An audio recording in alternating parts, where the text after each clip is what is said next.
បាទគ្រប់នឹងជំរាបសួរបងប្អូនទាំងអស់គ្នាបាទអញ្ចឹងថ្ងៃនេះដែរយើងត្រូវនឹងថ្ងៃទី18ខែ8ឆ្នាំ2026បងប្អូនបាទអញ្ចឹងថ្ងៃនេះដែរគឺអេដមីនបានពំនាំតម្រុយមកចែកជូនបងប្អូនយើងកំសាន្តរួចរាល់ហើយបងប្អូនបាទអញ្ចឹងស្រាប់តម្រុយថ្ងៃទី17អេដមីនបានដាក់ជូនបងប្អូនបាទអញ្ចឹងយើងមើលតម្រុយថ្ងៃទី18តែម្ដងទៅបងប្អូនបាទអញ្ចឹងបងប្អូនកុំភ្លេចជួយឲ្យមេដៃហើយនឹងចុចសញ្ញាជាវម្នាក់មួយផងណាបងប្អូនយើងទាំងអស់គ្នាបាទ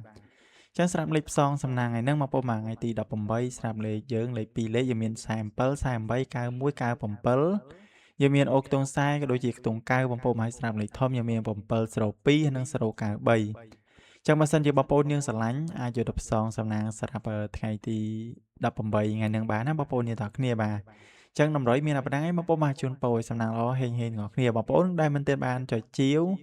បងប្អូនកុំភ្លេចជួយចុចសញ្ញាជាវម្នាក់មួយផងណាបងប្អូនយើងទាំងគ្នាបាទអញ្ចឹងជូនពរហេង